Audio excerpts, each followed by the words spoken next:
Donnez les rangs. Le temps des cerises, le temps des chaises, les guerres au chignol.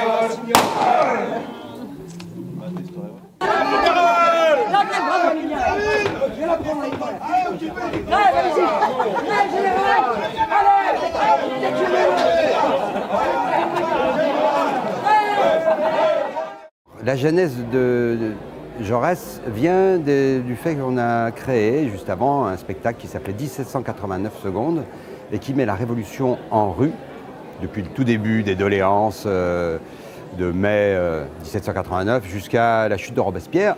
Et ce spectacle a eu un succès énorme, a tourné dans toute la France, mais aussi parce que c'est un spectacle sur l'engagement, sur les droits de l'homme, sur les valeurs.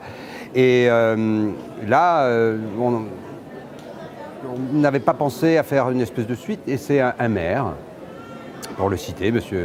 Révol, à Grabel, il y a un an, on a joué un spectacle chez lui et qui me dit « Mais c'est magnifique, un spectacle de rue sur Jaurès, j'en cherchais un, il n'y en a pas, est-ce que vous pouvez en faire un ?» Et du coup, voilà, donc moi j'ai rouvert je me disais « C'est pas possible, a priori je ne trouverais pas assez de drame pour faire un spectacle de rue. » Et en fait, je rouvre mon bouquin sur Jaurès, parce que moi j'adore l'histoire en fait, j'écris des bouquins aussi. Et je m'aperçois qu'effectivement, c'est formidable, mais on retrouve, enfin c'est formidable et c'est terrible, c'est la Troisième République, c'est la Commune, c'est l'affaire Dreyfus, c'est le scandale de Panama, et qu'il y a, voilà, c'est 59 ans d'histoire terrible, formidable, et surtout l'envie forte d'aller chercher effectivement des textes qui touchent aujourd'hui, qu'on a envie d'entendre, que les hommes politiques ne sont plus capables de nous dire, ou alors on les entend plus, ils sont noyés dans le concert médiatique. Remettre les paroles de Jaurès, qui est avant tout un philosophe, avant d'être un homme politique, qui a refusé les allées du pouvoir. Donc voilà, c'est ça qu'on a eu envie de faire. Vous avez assassiné de sang-froid monsieur Jean Jaurès. Qu'avez-vous à dire pour votre défense? J'ai abattu le porte-drapeau, la grande gueule contre la guerre, celle qui couvrait tous les appels de l'Alsace-Lorraine. Je l'ai puni.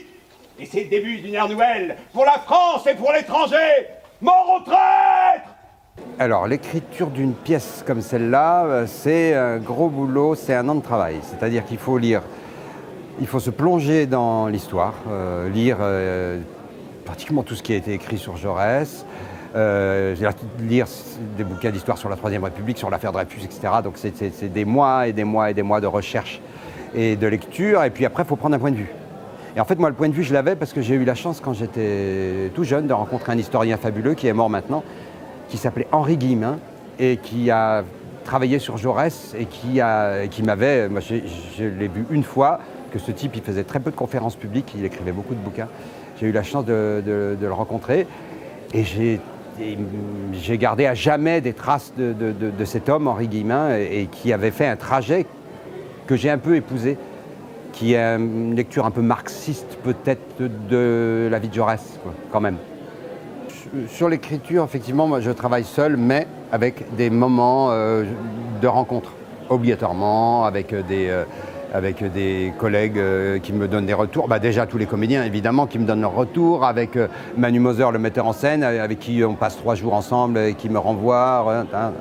Mais c'est vrai que c'est très compliqué d'écrire à plusieurs voix sur des choses aussi précises et aussi complexes. Puis après, oui, c'est ma méthode. Mais par contre, je fais toujours par exemple, sur le prochain spectacle, là, j'ai fait venir un ami qui est venu de Marseille, qui est philosophe et psychanalyste, et qui me renvoie à plein de choses sur l'écriture du prochain. Le gouvernement nous a abandonnés. Paris est encerclé. C'est toi qui fais Jules Guesde. Oui, Jules Guesde. C'est Jules Guesde, un jeune journaliste républicain de 26 ans, un admirateur de Karl Marx. Il s'engage dans la Commune. Alors là, ça va être difficile de raconter l'histoire de la compagnie en quelques mots, parce qu'elle a quand même 33 ans d'existence.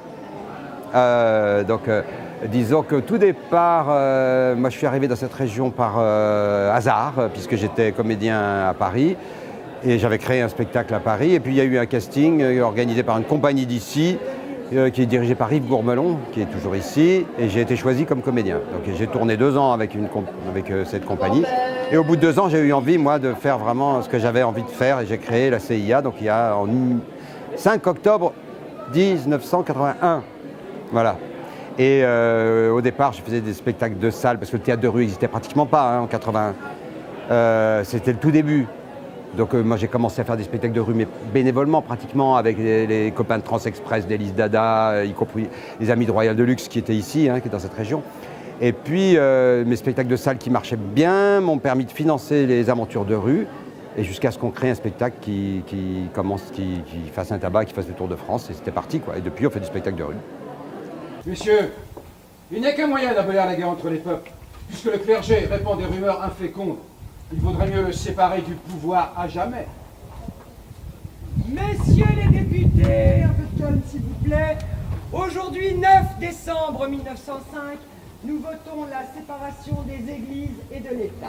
Bah, disons, on joue dans toute la France, voire même un peu dans le monde francophone.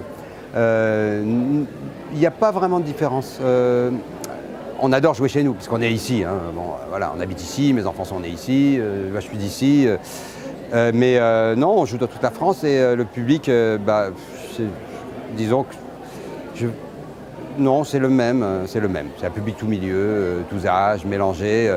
Après, bon, c'est pour nous, ça fait partie de notre cahier des charges aussi d'acteurs culturels. On n'est pas seulement des gens qui font que des spectacles, on a envie de s'engager et de travailler avec les gens.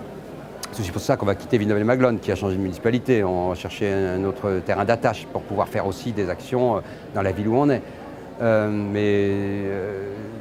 Non, on travaille aussi, par exemple, en ce moment à Bron, donc une grosse banlieue de Lyon de 80 000 habitants, où on est en résidence pendant 2 ans, où on crée des spectacles avec les habitants d'un quartier difficile. On adore faire ça. Donc, mais ça peut se faire. Je ne vois pas la différence, moi, de faire ça ici ou ailleurs. Et même si on pouvait le faire à l'étranger, je ne sais pas s'il y aura une grande différence. J'en parle dans l'Occident. On a joué à un moment, moi je parlais allemand, j'ai une grand-mère allemande, on jouait un peu en Allemagne, et on a le même rapport. Différence avec le Québec. Au Québec, il y a des procédures. Par exemple, on avait un spectacle très interactif qu'on a joué à Montréal, 3 semaines. Au tout début, surprise, quand tout ce qui était interactif ne passait pas le premier jour. Et à la fin, donc, j'en discute avec le public. Je dis, mais pourquoi il me dit, tu comprends, il faut demander la permission. Hein. Si tu ne nous dis pas au début que tu veux travailler, faire des choses avec nous, on ne le fait pas. Faut le dire, hein. Faut le dire, et puis nous demander. Donc le deuxième jour, je fais, ok, bien mesdames et messieurs, en ce moment, vous allez participer. D'accord.